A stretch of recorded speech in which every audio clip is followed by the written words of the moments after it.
Hi, everyone. Welcome to SBR Sports Picks. My name is Peter Loshak. This is the Loshak in the Bag show for All-Star Week in MLB. Jimmy the Bag is on a very well-deserved vacation. Everyone's on a well-deserved vacation this week, except for me. Not that I don't deserve a vacation. I'm just not going to take one. I'm going to be here all week long, breaking down whatever lines there are to be broken down. And, we're going to have a relaxed, chill, hopefully fun, hopefully profitable week this week here at SBR Sports Picks. You're watching SBR Sports Picks, SBR Videos, SportsbookReview.com, SBROdds.com, SBRForum.com, SBRPicks.com, all of that. Welcome to Loshak in the Bag show for Monday, July 16th. I'm going to do this myself all week long. Hopefully I'll be able to keep a brisk pace and keep it entertaining while checking all the lines, while line shopping, while doing analysis, and while reviewing comments and everything. All right, let's see who we got here. We got Gerald Martinez says Summer League. Yes, today, on today's show, here's what we are going to get into. We're going to get into definitely the home run derby.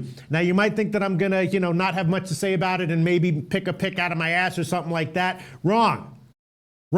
I did deep analysis into the home run derby, and I do have some picks that I'm definitely liking. I have a whole bunch of factors that are in play in the home run derby tonight, and we will get into that somewhat in depth as you can get into the home run derby. And yeah, I do have a few picks that I'm going to give for the home run derby, and I think I'm going to even make them official plays on my official record. Not 100% sure about that yet. I have to think about it. Well, we'll break it down with the comment section and everyone, but I'm pretty sure that the plays I'm liking in the home run derby are going to go on my official record in MLB. Then we also do have the NBA Summer League, which King Rail and others have been killing all NBA Summer League long, and we are now, for those who aren't following it, in the semifinals. They have a tournament in the Summer League, and we're now in the last two games, semifinals. And once again, I did look at those games.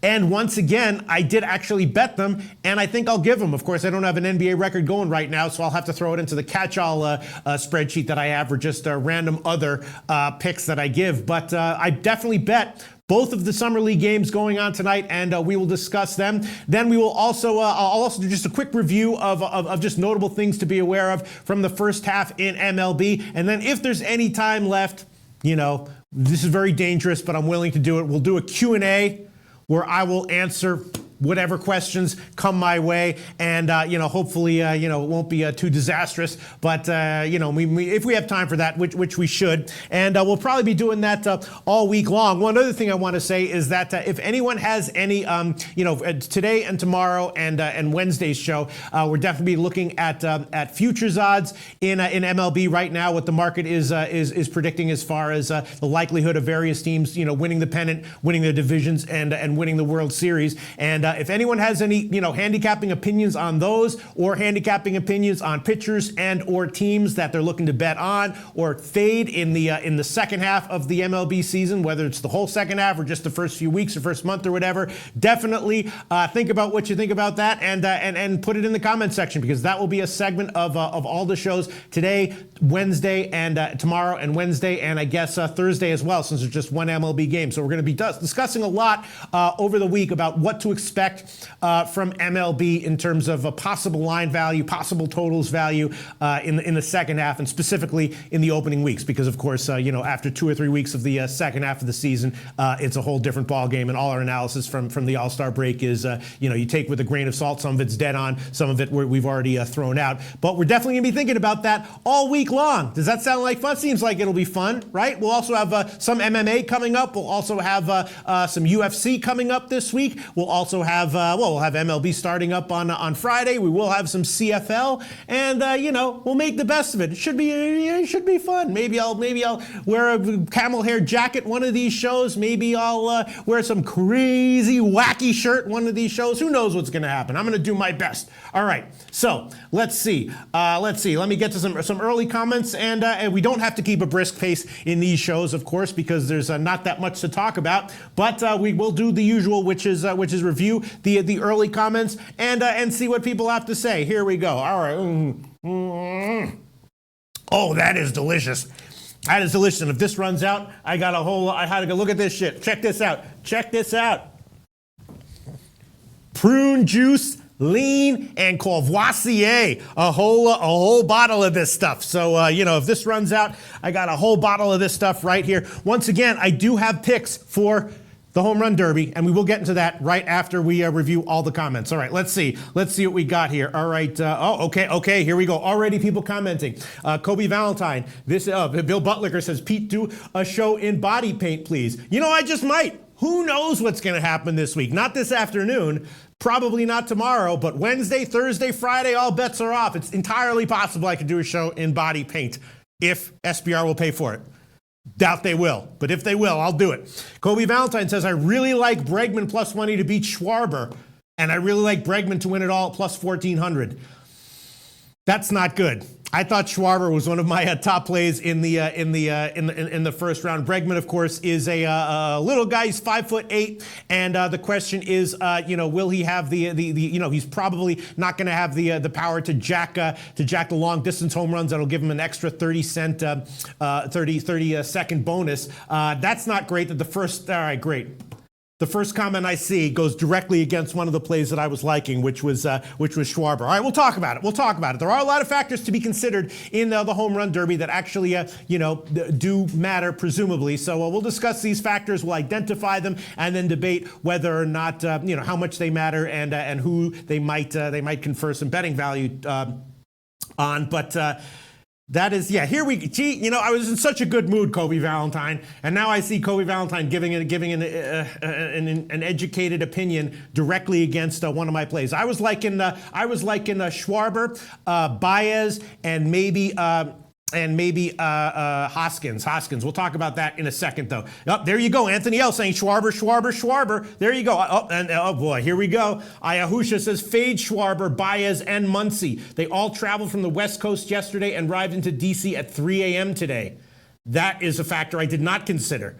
Wow, that's a factor I should have considered and did not consider. All right, here we go. Anthony L. saying Schwarber. Kobe Valentine liking Bregman, and Ayahusha saying fade Schwarber, Baez, and Muncy because they all traveled from the West Coast yesterday. Although Baez is going up against Muncy, I believe. So let's see. John Garcia says professional demeanor, Pete. Awesome. Yes, John Garcia. I can even step the professionalism up another notch, which I might do when we get our new table. We're gonna have a new table that looks pretty snazzy. And I might actually, shift into a hyper-professional mode at times, when just involuntarily when the new table comes in. I'm very excited about it. The new table looks pretty snazzy. But yes, absolutely, John Garcia, professional demeanor. And I can take this up 2 or 3 different levels of professionalism that you guys have never seen. It's definitely inside me. Yeah, here you go. Anthony L. says, Pete, I bet Schwarber and Baez last night around plus 500 each. That's what I was thinking. I was thinking, at least in the first round, Schwarber and Baez are who I was leaning towards. But we'll talk to it. Dave L.A. says Freeman and Baez are my leans. Of course, Freeman's going up against Bryce Harper. We'll talk about this in a minute. Let me just quickly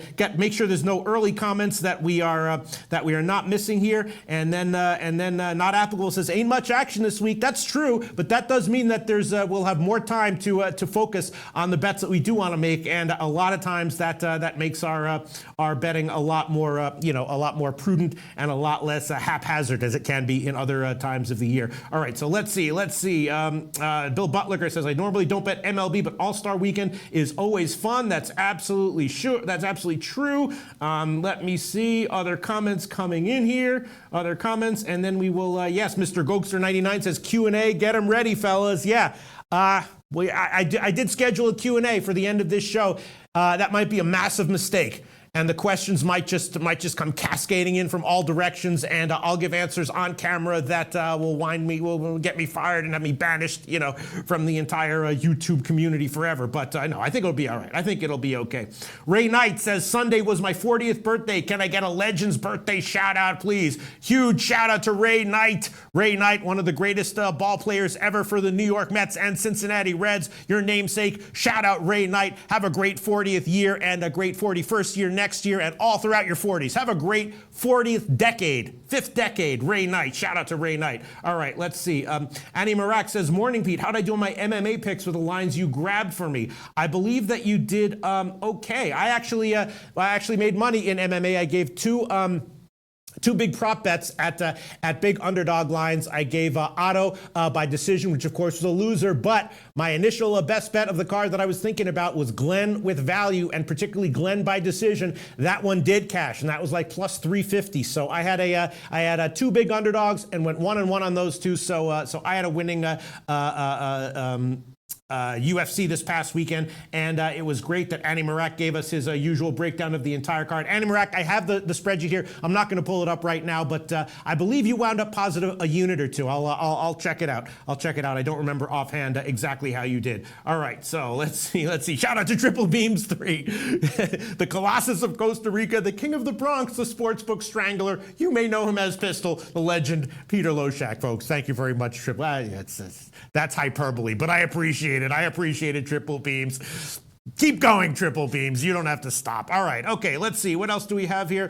Bill Butlicker says, I went heavy on Volkanovski. Yeah, I mean, he was a huge favorite. Elkins, whether just because he lost doesn't necessarily mean he didn't have betting value. That's the thing with big underdogs in all of sports betting, and particularly in MMA. When you take a big underdog with value, you're making a bet that you're expecting to lose. If you have a plus 300, if you're betting something at plus 300 that you think should be plus 200, you're making a bet with big value, but you're still saying that you expect it to lose 2/3 of the time. So whether it loses or if it wins, it probably was a good bet. But if it loses, you still don't know whether you had it. It's harder to tell based on the results in retrospect whether you made a good bet or not, as opposed to a football game where you bet the spread or something like that. So was Volkanovski a good bet against Elkins? I don't know. Congratulations that you cashed, Bill Butlicker. It's tough to take those big favorites week in and week out in MMA, but in that spot, maybe you had the right edge, you're the right side with Volkanovski, and congratulations on your winner. All right, let's see. What else do we have? Marco Lou says, Pete, what do you do for fun? Nothing. I haven't had fun since the late 90s. Marco Lou, but should be from the Q&A segment. John Jones says, where is Jimmy the Bag? He's on a extremely well-deserved vacation. Let's see. What else do we have here? Comments. Let's see. And comments. The one problem with these shows is going to be that there probably will be a little bit of dead air while I'm reading comments, while I'm line shopping, while I'm searching for my notes or pulling up a different tab or something like that. So please bear with me all week long. All right, let's see. Let me see. All right, what else do we have going on here? All right. I guess that is about it. Let me see. I guess that is about it. Yeah, this is a dangerously close Zoom, says Joshua Smith. I like the Zoom. All right, let me see. What else do we have? Mr. Gokser says Hoskins can be a sleeper. We will talk about it. Kobe Valentine says Muncie, Bregman, and Aguilar are my first round picks. I like Harper, but not worth minus 250, although I thought I saw minus 200. Maybe he's gotten bet up. And Triple Beams 3 says it's tough to bet the smaller guys like Baez and Bregman. Last year we saw Bauer, Judge, Stanton. It's the easy power strokes that set up the best. Yes, that's true, because the bigger, and especially because the bigger guys, of course, once again, you have to know the rules of the home run derby. If you hit 2 or more home runs over a certain distance, you get an extra 30 seconds. So the new format of the home run derby does give a significant advantage to guys who are likely to hit longer distance home runs, and that presumably is the bigger guys. All right, so let's see. Red Girl says Brewers are trash, Pete. All right, I don't know that's apropos of what, but okay. All right. Let's see. Let's get into it. Let's get into the home run derby now officially. I did, I've had a tough couple of days in MLB, but I'm still up significantly on the year, up 27 units, and I think I might throw on my picks here for the home run derby. Onto my official record. Once again, all right, so the way the home run derby works is, for those who aren't familiar with it, it's timed, 4 minutes, and whoever hits the most home runs wins and advances. They are allowed to take breaks at certain strategic times if they want one. And once again, if you hit 2 or more home runs over a certain distance, I can't remember exactly what the distance is, but if you hit them over the certain distance, you get 30 extra seconds onto your time. So that's a huge advantage to anyone who is likely to do that. Obviously, guys like Bryce Harper, guys who are capable of who have long distance on their home runs are more likely to do that than others. And I believe I have the let me just pull up one of my bookmarks here. I believe that of Bryce Harper's home runs this year, he has the longest distance out of all of the contestants. Let me just make sure here. So I got to find this bookmark. Here we go. I bookmarked one page that has the exit velocity and the distance of the average home runs for these guys here. Let me see. Where is it? Here you go. Open a new tab. Here we got it. So two of the factors that people like to quote are exit velocity of the home runs that guys have hit, which tends to be between 102 and maybe 108 miles an hour, and then of course the average distance of their home runs. And here we see that Aguilar's exit velocity for his home runs this year 103.8, as opposed to Bryce Harper's exit velocity 106.4. So that presumably means, now again, that's against Major League pitching, not against batting practice pitching. So it's not perfectly, you can't map one to the other necessarily, but it's a better guide than nothing. And so Bryce Harper has a high exit velocity from his home runs. The highest, though, out of all 8 contestants is Kyle Schwarber, 107.3 miles per hour. That is his average exit velocity on his home runs this year. 107 miles an hour. That is 1 mile per hour faster than Bryce Harper. And the lowest is actually Alex Bregman at just 100 miles an hour. So that's a factor that people like to quote and cite,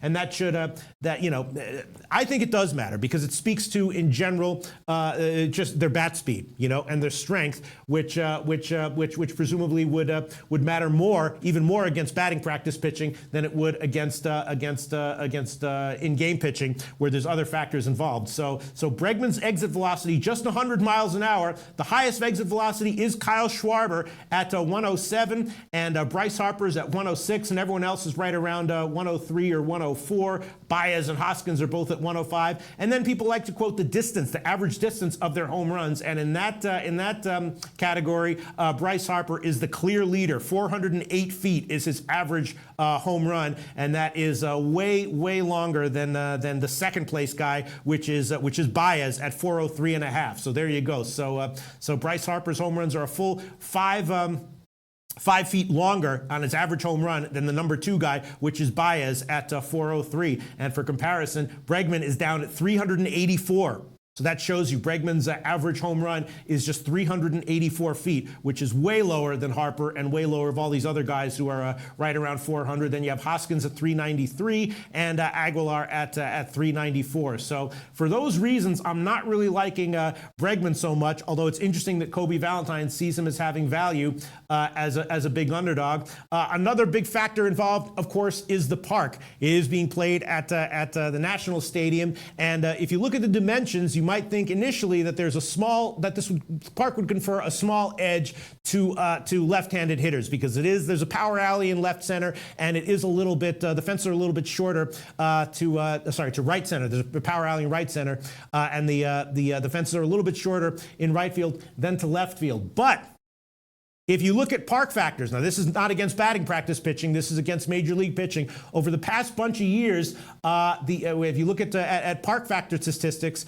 Nationals Park actually plays a little bit better for home runs to right-handed hitters than to left-handed hitters. For right-handed hitters, the park is exactly average, and for left-handed hitters, over the past 3 years, it's actually been slightly below average. If you look for park factors based on handedness, there's a bunch of sites that measure that, and they use 100 as the average. The rating for the National Stadium for right-handed hitters for home runs is 100, which is exactly average for the league. For lefties, it's actually 95, and it's been that way consistently for the past 3 years. Again, that's not against batting practice pitching, so it's not necessarily perfect. You can't perfectly map one onto the other necessarily, but it's another indicator that's worth noting. In general, the park plays slightly better in-game pitching as far as home runs are concerned to right-handed hitters than to left-handed hitters. See, I did my research on this. All right, let's see. Other comments coming in, and then we will talk about it. So, In light of that, Bill Buttlicker says, I hope SBR is paying you enough for outstanding research like this, Pete. Yes, I hope they are too. I hope they are too. I'm great at doing videos. I'm great at doing research like this. Not so good at advocating for myself when it comes to money. But, we all have our positives and negatives in life. Let's see. Kobe Valentine says Baez will be gassed in 30 seconds. Yes, if you read what Major League hitters say about this new format, endurance is a factor, and especially in the heat. It's expected to be, in the upper 90s at Nationals Park. So endurance is absolutely a factor. If you think that 4 minutes of nonstop swinging is not that big a deal, you would be wrong. The Major League hitters who have participated in the Home Run Derby with this format have all said that endurance absolutely matters, and that's why taking their breaks at strategic points is something that they think about and that they consider. You are allowed to take a break, and it is absolutely needing rest is absolutely something that the hitters say that they need. All right, so let's see. Other comments coming in. Let me see. What else do we have here? I'm just going to get some comments. So because of all that, I was thinking that, let me just check what the odds are right now. Schwarber over Bregman. Right now, Schwarber, when I looked at it at first, he was minus 150. Now it's up to 158. So obviously, people are betting Schwarber, and it's understandable why that would be. Schwarber just is a bigger guy, bigger power hitter, and you would presume that that he would have the big edge in this matchup. But maybe not necessarily. Then Baez against Muncy. Muncy is the significant favorite. He's minus 150 right now at Pinnacle. Baez on the other side is plus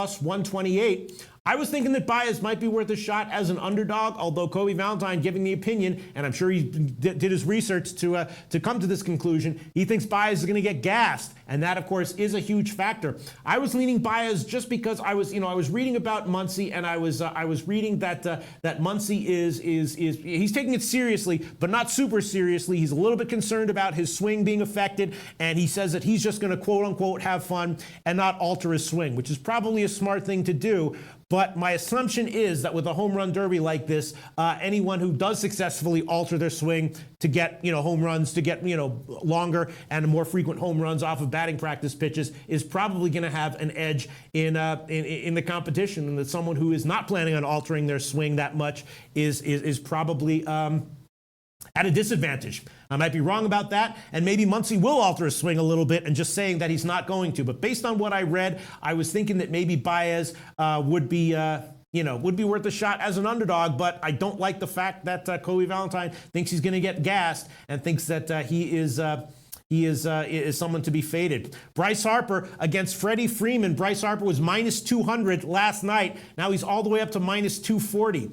And, it's understandable why, but I don't know. Freeman is a guy who, he's a guy who he's pretty disciplined. He's disciplined at the plate. He's disciplined in his batting practice routine. And, I don't know if he's going to alter his swing to try to beat Harper, but he certainly, has the physique to do well here. I'm not exactly sure if he should be this big of an underdog. And then Hoskins against Aguilar. Again, I see them as relatively evenly matched. And I would be leaning Hoskins here. Looks to me roughly like a coin flip. Hoskins right now is plus 114. So I was thinking that Hoskins, Schwarber, and Baez would be my value plays in the first round, and I was going to just pass on Freeman and Harper. And as far as who's going to win the whole thing, I was going to pass on that one as well. Baez is plus 750. Presumably presumably Kobe Valentine thinks that would be a terrible bet. The favorite, of course, is Bryce Harper, and Bryce Harper right now is plus 217. Obviously he's, playing at home. He has some stats that would indicate that he can crush the ball as far as distance is concerned. So Harper is the favorite at plus 217 at Pinnacle, and the field against Harper is minus 255. So anyone except Harper would be a minus 255 proposition, and Harper is plus 217. So that's how I was thinking right now. Maybe I won't give any official picks on this one because the factors are definitely, as far as I'm concerned, let's say speculative. I mean, I certainly have no concrete reasons for liking anything that I'm saying right now. Just thinking out loud. But my leans were definitely Hoskins, Schwarber, and Baez in the first round. Let's see what the comments are. Let's see what comments are. Let's see comments coming in. Yes, and Ayahusha giving us a factor that I admit I did not consider, which is that some of these guys got in at 3 a.m., which I guess is a factor that you'd want to consider, and that is let me see. All right. Sean Robertson says, I think if anybody gets gassed, it's one of the big fellas, Aguilar, Schwarber, or Freeman. Okay. Wow. A lot of opinions coming in. Not applicable says Baez. Harper has a sore toe. Okay. Gas Station Sushi says this is the week to pass on all sports betting. Maybe, but we like to, we recreational bettors like to consider anything that's put in front of us with odds. Let me see. Benjamin Creasy says, why would Baez get gas? He seems very athletic in the infield. He certainly does. You know what I'm saying? That we're grasping at straws here as far as factors are concerned. Yes, and that's the other thing. Triple Beam says Baez has the crazy mentality that he's going to win. He loves the spotlight and is a showman. That plays well in these. Some guys don't care to win. That's exactly right, Triple Beams 3. That's what I was thinking about. Baez is going up against Muncy, and based on what I've read, I was just thinking that Baez, quote unquote, cares more about this. Now, sometimes the guys who care more, do poorly. A lot of times, highly rated guys in their home stadiums have notoriously done poorly in the home run derby, and also the number one seeds in the home run derbies have notoriously underperformed as well. This year it is Aguilar, but I agree with you, Triple Beams. Baez is, he's kind of a showman. I think he's gonna, adjust his swing to do as well as he can. And Muncy, from what I've read, seems to be not as concerned with winning, and seems to be more concerned with quote unquote having fun. Now we know that a lot of times in life having fun is the secret to material success as well. So I don't know. The pressure might be on Baez and no pressure on Muncy, but I was thinking that Baez would be a good bet as an underdog in the first round. I might be totally wrong. Al Mack says you got to cap motivation in this. Guys trying to make a name for themselves have more of a reason to make a big splash. Harper has low motivation. Yes, except he's in front of the home fans. But yes, that's true. And again, when it comes to motivation, based on what I've read, seems like Baez against Muncy has a significantly higher degree of motivation than Muncy is. Muncy has at least to win. All right, let's see. What else do we have here? Kobe Valentine says Baez is cocky. He doesn't care more. He just thinks the world of himself. Okay. Yes. A lot of times the showboaters are not necessarily, more concerned with winning. They're just more showy about obviously in boxing or MMA, anytime there's a guy who's coming out and being all showboaty and boastful, that's the guy you expect to get flattened early. So, I understand that analysis, Kobe Valentine. Let's see. Mr. Gogster 99 says, I'm on Baez, Freeman, and Schwarber. Let's see. Blake Kersey says lefties have an edge. Blake Kersey, I talked about this in the beginning of the show. Yes, based on the dimensions of the stadium, you might think that they have an edge, but if you look at the park factors for handedness over the past 3 years in games, obviously not against batting practice pitching, but in games, the edge has gone to right-handed hitters as far as home run hitting is concerned. The park is dead average when it comes to right-handed home run hitting, and it's actually slightly below average when it comes to left-handed home run hitting. And again, that's just park factors over the past 3 years in-game play, in game situations, but I'm not sure I would automatically say that lefties have an edge here. If anything, I might think that righties might have a little bit of an edge. Jive Man, Mud says dimensions better for lefties. Okay, it's a question mark. Yes, the dimensions appear to be slightly better for lefties, but the stats in actual games don't bear that out. Again, this is against a batting practice pitching, though. All right, so let's see. Jive Man says Schwarber might gas before Baez. Wow, so Jive Man says Schwarber is gonna be someone who's likely to gas. Let me see. What else do we have here? What comments coming in? Let's see. I'm just scanning for comments here. Let me see. Kobe Valentine says swinging a bat is very different than playing infield. That's absolutely true. Let me see. Not applicable says Pete, give him some prune juice. Yes, we should. Dark Kent, I like Muncy to win. Kobe Valentine says Hoskins has the least amount of home runs coming into the Derby. He's also been in the slump the last couple of weeks. Yes. But, he's also a big guy, and this is also batting practice pitching. I also did investigate who's going to be pitching to these guys, and the guys that I'm leaning towards might have an edge with the guys who are pitching to them as well. It seems like they're more familiar with the guys who are going to be pitching to them than the guys who are not. Let me find out that information if you are interested in it. Let me see. Let me scan my notes down here and get to that information. Sorry, just give me a second here. Let me see. I'm just scanning. Let me get to my notes here. Where the hell is it? Yes. Hoskins Derby pitcher is Chris Truby, who is the minor league infield coordinator for the Phillies. Hoskins spent a lot of time taking batting practice against Truby as he rose through the minor leagues, and says he got to know him pretty well. After Hoskins got word confirming his participation, he called Truby, who was pretty stoked about it and ecstatic about it, as opposed to Aguilar, who's going to be where is it? Aguilar is going to be pitched to by, I believe it's just the pitching coach, whom he's never hit that much against. Let me see. Yes. His Derby pitcher is going to be Carlos Subero, the Brewers' first base coach. So Aguilar has not hit that much against Subero, the first base coach, whereas Hoskins, the guy who's going to be pitching to Hoskins, is the guy that he took batting practice against all throughout the minor leagues. I did my research, folks. That's another reason why I'm leaning Hoskins over Aguilar. And also, let me see. Other guys who have an edge in terms of yes, Max Muncy, Dodgers hitting coach Turner Ward is going to throw to Muncy. He says he has told Ward to just throw the ball down the middle, and then he'll adjust his position in the box to where Ward is throwing the ball, rather than asking Ward to throw in a certain spot.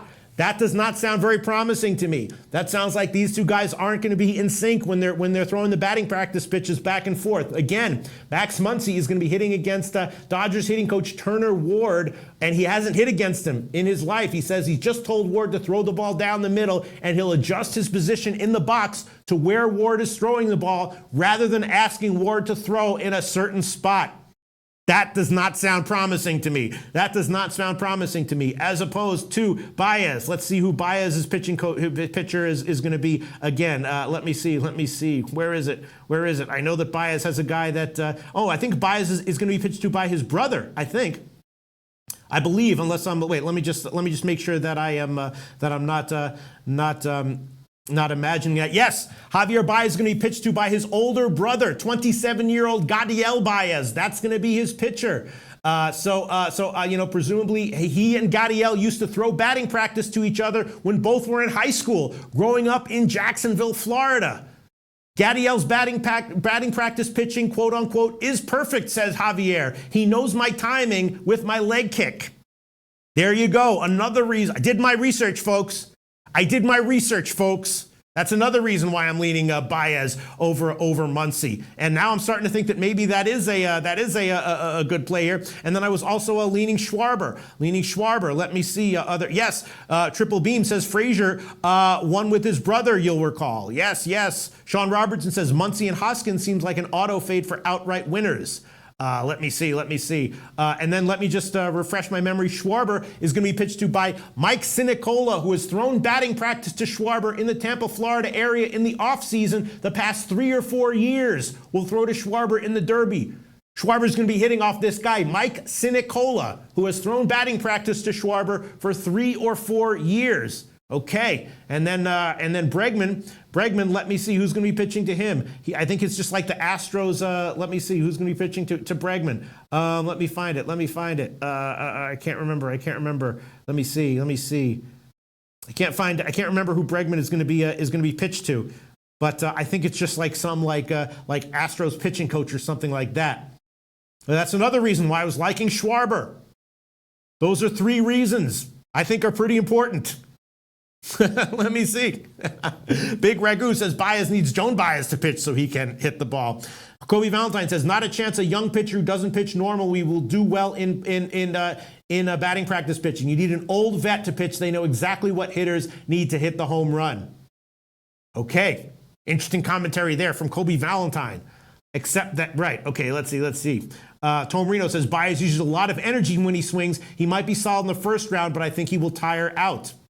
Mr. Gokster says, what about Freeman and Arbor, Pete? That's a tough one. As the lines go up, I have to think that Freeman has value. But, I'm going to pass on that one. Benjamin Creasy says, wow, I really like this Baez pick. Let me see. Mr. Gokster says, Pete, this is awesome info. Thank you. You're welcome, Mr. Gokster, 99.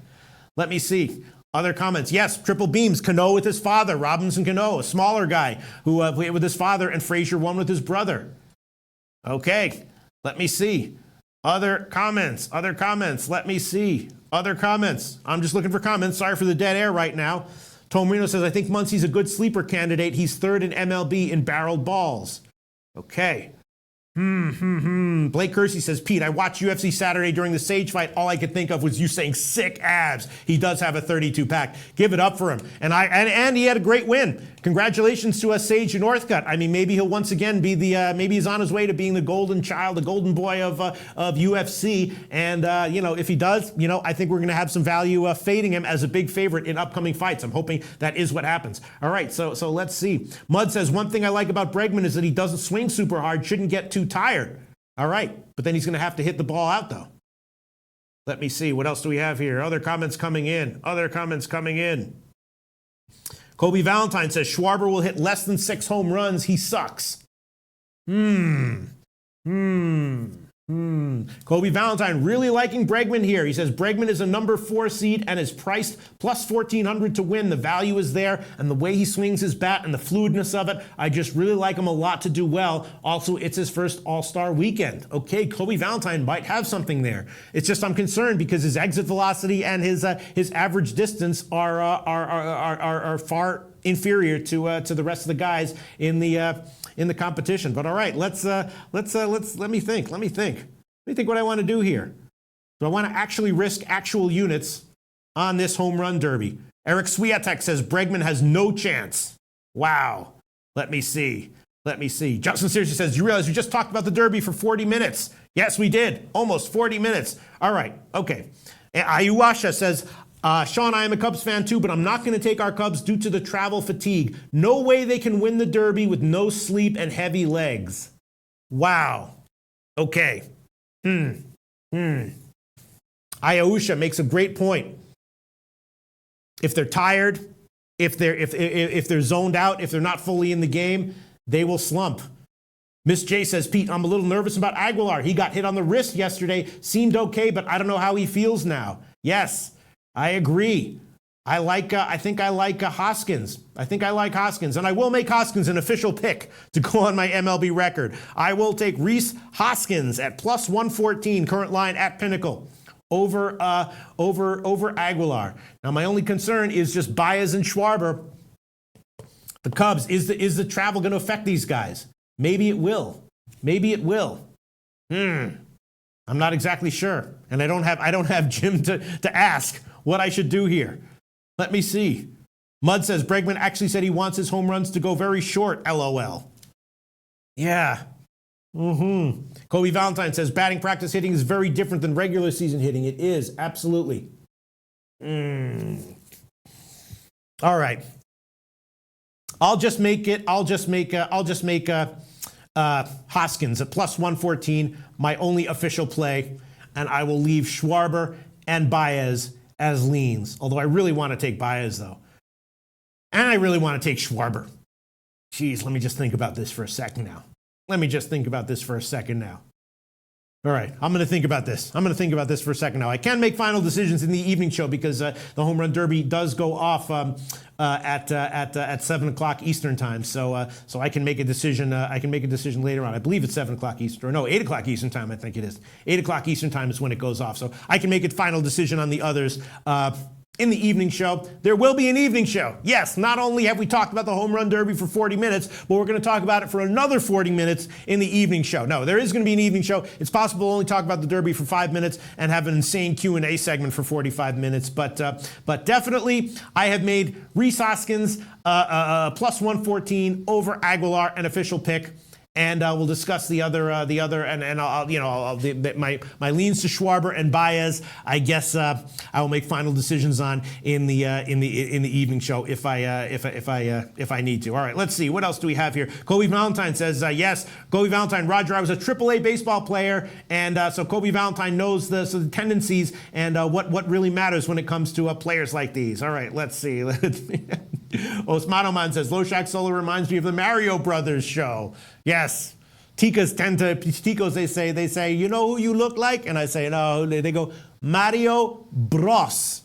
That was the first thing that I was said to me by a Tika when I first came here, and it was also said to me last week by another Tika, I swear to God. All right, so let's see. Benjamin Creasy says, fatigue won't be an issue. MLB probably will be a little lenient on greenies to enhance the show for fans. Yes.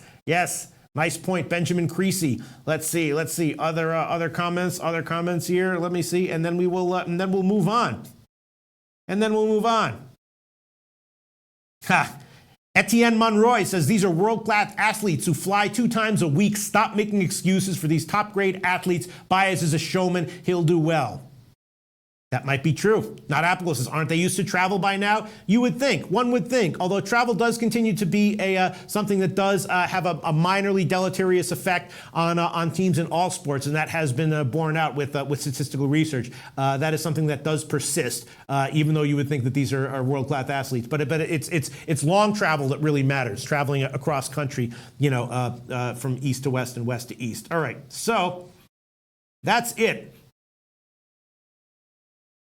Tomorio Tomor says, Hoskins was hurt during the season with the fractured jaw. I think his numbers are lower than they should be. He has good power. All right, I'm taking Hoskins as an official play at plus 114, leaning as of right now to Schwarber and Baez, but I guess I'll hold off on making them official picks to go on my official record, and we'll talk about this one once again in the evening show at 6 o'clock Eastern time. All right, now let's move to the NBA segment. There are 2 NBA Summer League games going on right now. Let me just pull up the sheets for these, and the NBA Summer League, of course, is having it's a tournament, and it's now the semifinals. It's the Lakers against. Sorry, I just have so many notes. I have so many home run derby notes here. Let me just get to the. Here we go. Yeah, 2 NBA Summer League games: Cavs against the Lakers, and Memphis against Portland. And Memphis and Portland and the Lakers are both the favorites. They have absolutely been rolling. Of course, LeBron James was in town watching the Lakers in their last game, and I believe he's going to be there again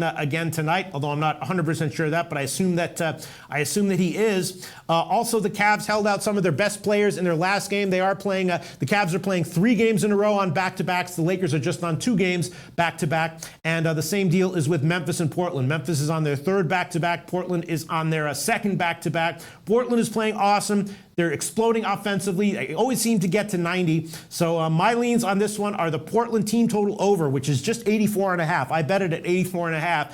And the Lakers-Cavs game, not sure if I want the Lakers here at -5, but I do have a lean to the over, and I did bet that one, the over at -170. I'm just going to quickly check what the lines are now to see if they have moved. Summer League lines. Here we go at Pinnacle. I bet the over at 170 in the Lakers game.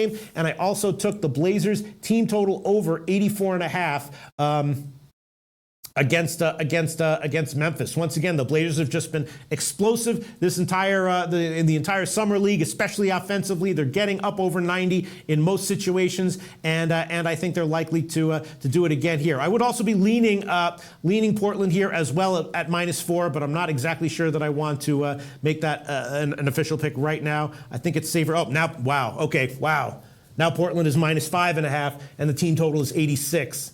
At Heritage. All right.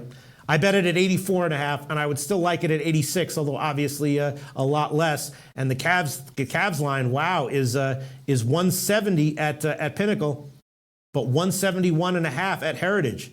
So a lot of market disagreement here. It's not a sharp market, which is why it can be beat. Our own King Rail has been killing it in the Summer League, all Summer League long, and I will make both of those official picks right now. Portland team total over 86 -110. That's the current line at Heritage, and I'm going to take Cleveland and the Lakers over 170 -113. Lakers over 170 -113. That's the current line at Pinnacle. I like both of those. Let's see if anyone agrees or disagrees with those. Let me see. What do we have here? Wow. Andrew Curran says, Pete, way to turn an empty card into YouTube gold. You the man. Yeah, thank you so much, Andrew Curran. You see, that's what I can do. People doubt me. People doubt me so much just because I look a little funny. I don't look like an average guy, average schmuck. I look a little different, so people doubt me. But look at that. Thank you so much, Andrew Curran. Pete, way to turn an empty card into YouTube gold. You the man. Shout out to Andrew Curran. Thank you so much. Jesus Christ. All right, let me see. What else do we have here? Let me see. What else do we have here? Let me see. Mr. Gok says, Pete, can we get a hit? I don't know what that means. All right, let's see. Tom Reno says, Summer League tends to get more serious and teams play more defense in the final tournament. Unders tend to come in. All right. Yes, that is the way it is in tournaments, in all tournaments, of course. And I was concerned with that. I was concerned about that. And I might pull this one back in the evening show if people who are savvier at handicapping Summer League say that they're liking the unders. But I do think that Portland, with their team total over, that's just what they've been doing well all tournament long, running up scores and doing well offensively. And so I like the Portland team total over at 86. I bet at 84.5. And as far as the total in the Lakers-Cavs game, you're right.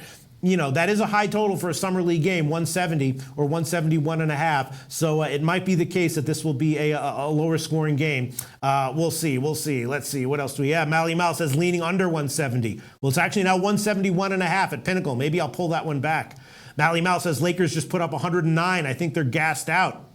Yes, I hear you. SM says value on Schwarber and Bregman at plus 1,400.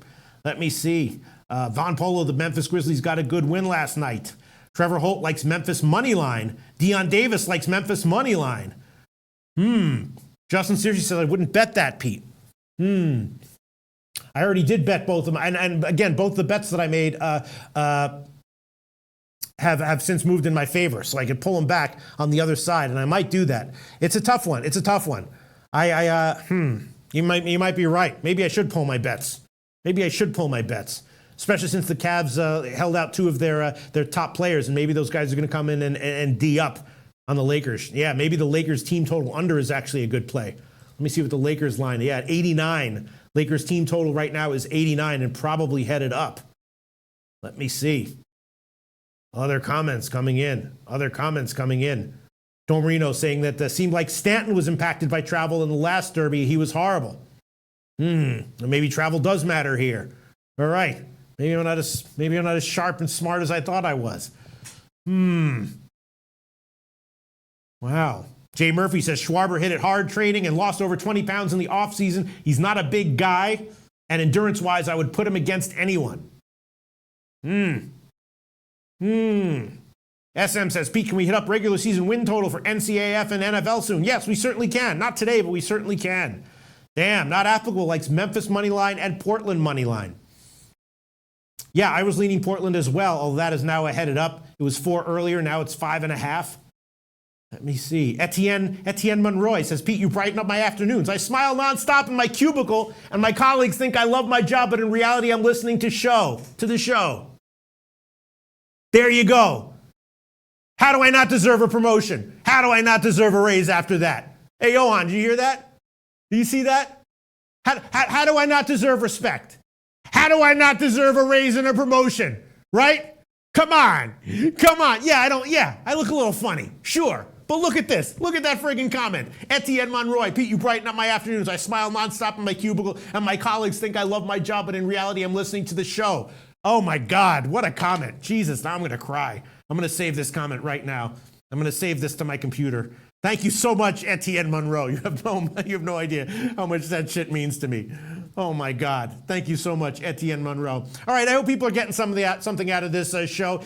Yes, the point about semifinals and finals in tournaments being lower scoring when teams clamp down on defense is absolutely accurate, and it is the case in all tournaments anywhere, whether you're talking about, the CIT or the CBI in college basketball, whether you're talking about the NCAA tournament, the Summer League in the NBA finals, NHL finals, whatever. That is something that does tend to happen. So, I kind of suspected that the lines would get bet up, which is why I jumped on them early, and they did get bet up, but I might be on the wrong side. The under might be a good play in the Lakers game, and I might wind up taking that back. And if so, I will definitely report that in the evening show. And I might wind up taking the Portland team total over back as well. Luckily, I'll be able to take both of them back at a better line. I definitely think Portland should have the edge here against Memphis, and I'll be very interested to see what King Rail has to say about this game. He told us that Portland was a great bet in their last game, and they definitely were. They're now up to 5.5, so I'm not exactly sure. I might be totally wrong with both of those plays. Portland team total over and the over in Cavs Lakers for the reason that Toe Marino stated. Mally Mal also leaning under. Mally Mal also leaning under. Let me see. What else do we have? Not Applicable says, let's mail Pete some food stamps. Shout out to Not Applicable. You see that? Johan, these guys are going to mail me food stamps because that's how much they like me. Thank you so much, Not Applicable. I really appreciate it. If you have any food stamps to mail me, please do. Hit me up on Twitter. I'll give you my address. Mail them to me. I really appreciate that. Not Applicable. Let's see. What else do we have? Mally Mal says Portland team total over might be good. I like that one to go over. Yes, I got it at 84.5, but Toe Marino's absolutely right. I mean, that's sort of a universal handicapping factor across all sports, across all team sports. Let me see. Other comments coming in. Kobe Valentine says Bregman's swing is just dope. Watch it in slow motion. It's beautiful. Yeah, Kobe. I'm just concerned that against batting practice pitching, he's not going to have the, he doesn't have the time. I mean, then again, you know, some of these guys, some of these line drive hitters like Robinson Cano, perfect example. Line drive hitters do sometimes really do well in the, in home run derbies. Man, I might be wrong here. I just thought that Bregman was a guy that we'd be looking to fade here. He's clearly a big underdog, and maybe you're totally right. Wow. Kobe Valentine, if Bregman makes the final here, you get a friggin' genius award for that one. He doesn't even have to win. Just if Bregman makes the final. If Bregman makes the final, Kobe Valentine gets a genius award to start out the week with this call on friggin' Bregman. Chad Costanza says, Pete, you look like Cheech and Chong tag teamed a chick and shared the baby. Thank you so much. That's what I keep telling everyone. No one believes me. Thank you. Chad Costanza. Pete, you look like Cheech and Chong tag teamed a chick and shared the baby. Shout out to Chad Costanza. Raven in the Desert likes the Lakers under 172. Wow. Yes, Mally Mal went up to 172. Yes, Mally Mal, it's headed up. Both totals are headed up. And the spreads are headed up. The favorites are getting bet up as well. Lakers are up to 6 minus 120 at Heritage right now. And Portland is up to 5.5. They were 4 and 5 earlier this morning or last night. So yeah, I hear you. Mally Mal says, fade that movement. You might be right. And this might be going down. Later on this afternoon. If we do see it going down, as you know, whenever there's U-shaped line movement, I always think that the late line movement is very, very telling and much sharper, and something I might even want to bet into even after the move. All right, let's see other comments coming in, and then we will move on. All right. Okay, I might have made a mistake here giving 2 official picks on Portland team total over 86 and the Lakers over 170. I did bet both of those, and I might pull them back. I might pull them back and try to get a middle, because there are reasons to believe that the market is wrong initially on this early movement, and we'll see where the line moves by 6 o'clock. That's what I love about doing these shows. We get to decide, analyze things early on, and then later on come in and see how the market, agrees or disagrees with our initial analysis. All right, now let's quickly move on to MLB. I did want to. We don't have a lot of time here, but I did want to just go over first half results and try to think about who might be in for some negative or positive regression in the second half. And if anyone has any opinions on any of this, send me an email at ploshak1@yahoo, or hit me up on Twitter and send me a DM, and I will definitely read your opinions and analysis on air. Or if you just want to save it and put it in the comment section of the show, that's fine. That's awesome as well. We're all collectively here trying to think about who might be in for some positive or negative regression in the second half of the MLB season, and particularly in the first few weeks. Of course, the top 5 teams in the first half, Oakland, Boston, Seattle. A lot of people have suggested that Seattle might be in for some negative regression in terms of ROI in the second half. They have a lot of, they manufacture runs. Their run differential is not great. A lot of one-run wins, but they were the 3rd best team in terms of ROI in the entire first half. And if you auto bet Seattle, you pretty much killed it. Oakland, Boston, Seattle, Atlanta, and Philly were all the top 5 teams in MLB. The bottom 5 teams in the first half, we know the usual suspects. The worst by far, was Baltimore. Are they going to get any better? What's going to happen with Manny Machado? What's going to happen with Gossman? Are those guys going to get traded? Who the hell knows? How will the market adjust? Who the hell knows? But Baltimore was by far the worst team in MLB in terms of ROI in the first half. Rounding out the bottom five were KC, the White Sox, the Mets, and the Nationals. The Nationals were the fifth worst team in terms of ROI in the first half. Are they a candidate for positive regression?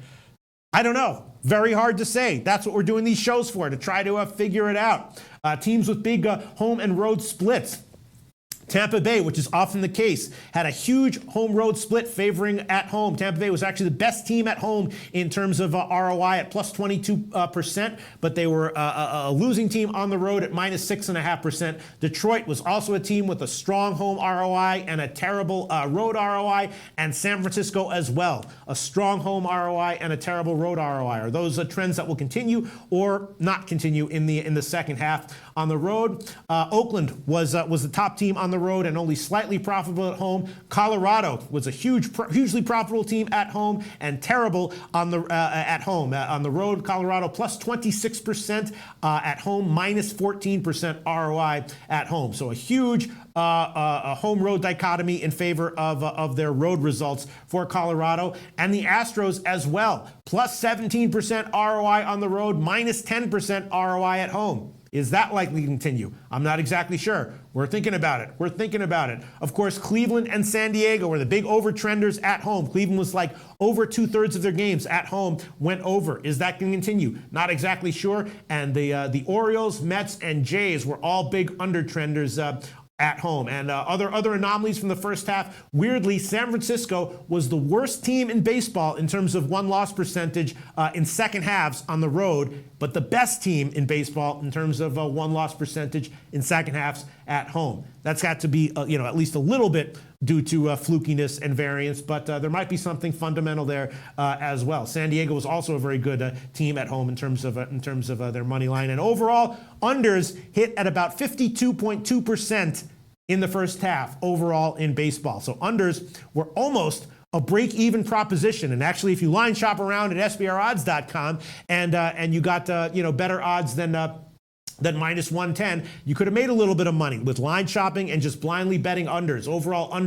Overall in the first half in baseball on the closing lines, according to my numbers, hit about 52.2%. Unders 52.2% in the first half. Then looking at the last 30 days in MLB, thinking about bullpens. You know what I mean? Bullpens can be a little bit under the radar. Obviously, the Yankees and Astros statistically had the two best bullpens in baseball, overall and usually every month. And last 30 days was no different. The Yankees and Astros bullpens top five, just awesome. Some people are thinking that the Astros bullpen is going to regress in a significant way in the second half. We'll talk about that throughout the week.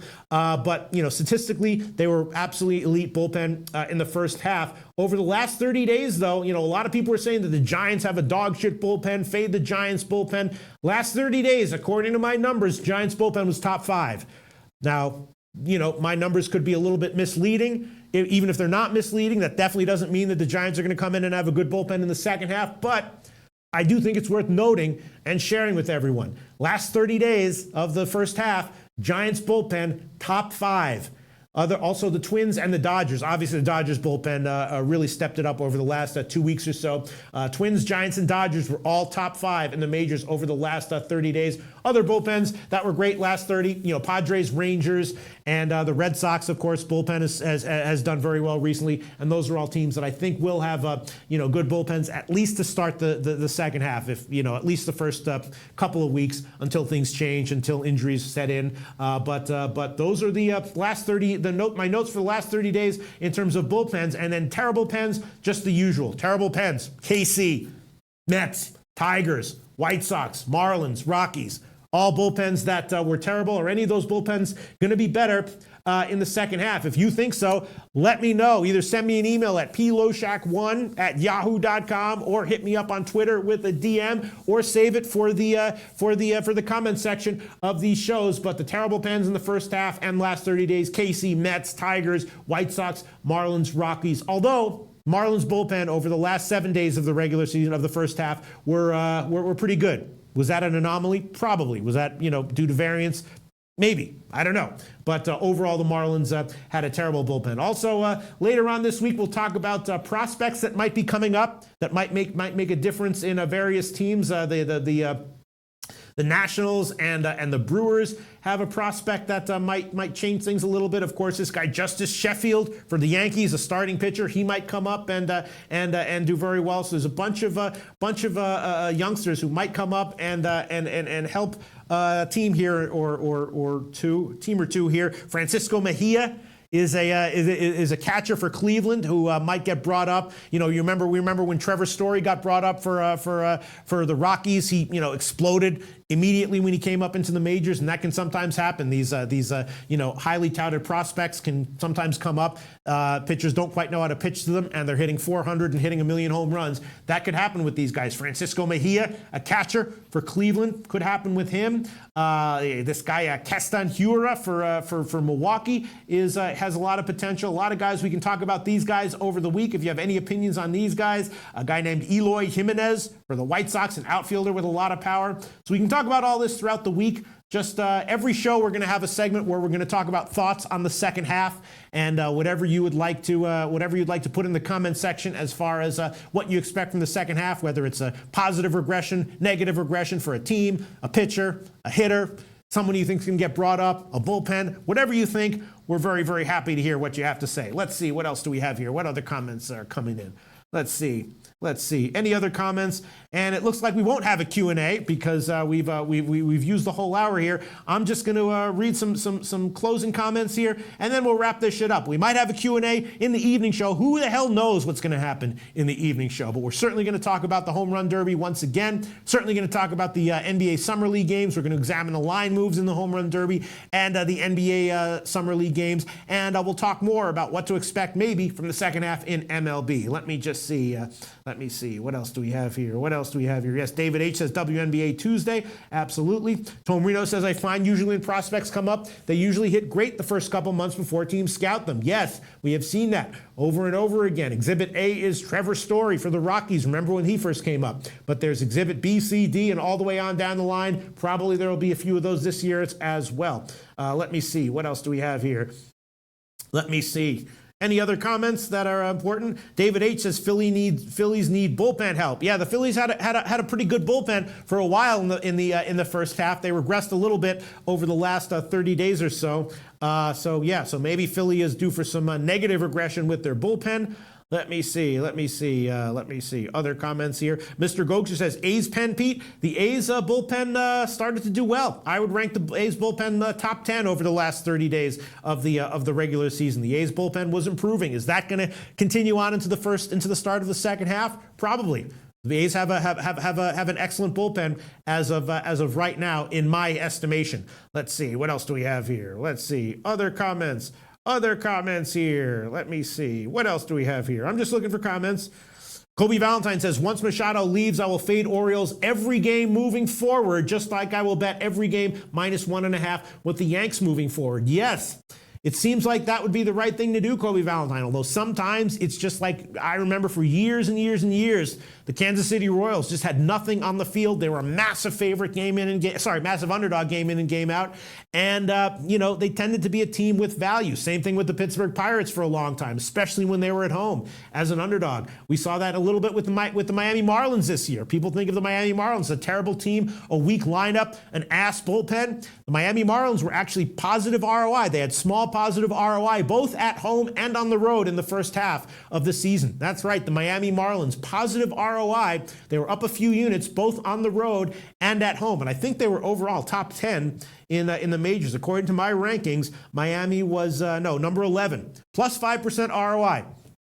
Miami was plus 5% ROI in the first half. So maybe, who knows, maybe we'll see something similar with Baltimore if they just, get rid of all their stars and they're a massive underdog game in and game out, and suddenly for some reason, somehow, some way, they get enough life to win, 35% of their games, and the market doesn't give them enough credit. So we'll see. Let's see. Other comments here. Tom Reno Tomer says, I think Cleveland will be a solid bet on team when Miller comes back. I expect him to add 1 or 2 relief pitchers as well. Cleveland was great in the second half last year. Yeah, to start the season, actually, Cleveland did not have a bad bullpen. They actually, everyone thought that everyone had Cleveland's bullpen written in as a dog shit bullpen, but in the beginning of the year, they were one of the top bullpens according to my numbers, and then they tailed off dramatically, but then made a little bit of a comeback in the second part of the year. So if their bullpen improves, Cleveland might be a great and undervalued team in the second half. Let's see other comments coming in. Let's see. Chris Loma says, I think Phillies regress, especially if they don't get Machado. Their lineup is pretty bad. Interesting. All right. So maybe the Phillies are in for some negative regression with an overvalued lineup and a bullpen that is fading. And maybe if some of their starters start to wear down, like Nola and others. Interesting. Chris Loma thinks the Phillies will regress. Maybe so. Let's see. Other comments here coming in. Mally Mal says Orioles and KC might pick it up. They might, sure. Mally Mal says Brewers are failing, Cubs are rising. And I guess that's it. All right, I guess that's it. Amazing. I don't know, where did the time go? I took like 30 seconds out to spaz out about positive comments. The rest, I don't know where the time went, but we somehow gave an hour here. We did an hour, and it seemed like it was, I don't know, it seemed like it was an entertaining show. I can't hear Johan through the glass, but Johan, be honest with me. Johan, be honest. You think this was an okay show or not? He says yes. Is he lying? I don't know. He doesn't lie. He wouldn't lie to me. Yeah? You think it was an okay show? All right, good, excellent. All right, so once again, I have given Rhys Hoskins plus 114 in the home run derby over Aguilar. That might be a mistake. I'm leaning Schwarber, leaning Baez. Kobe Valentine does not like Baez. Kobe Valentine really likes Bregman as a big underdog. I might be on the wrong side there, but I did bet it. And I did bet the Portland team total over. I gave it at 86 as an official pick, and the Lakers game over 170 as an official pick as well. Both of those might be wrong picks, and I might take both of them back because, as Tom Marino said, first of all, these teams are playing back-to-backs. The Portland and the Lakers are playing back-to-backs, and their opponents are playing the third back-to-back in a row. And there might be a bigger emphasis on defense, even though it's just a summer league, because it is a semifinals. Unders might come in. So I might be on the wrong side of both of those, and I might pull them back, and the lines might be a lot lower when we do this show at 6 o'clock Eastern time. But we'll see. Join us at 6 o'clock Eastern time, and we'll see where the lines have moved in the Home Run Derby and in the NBA Summer League games.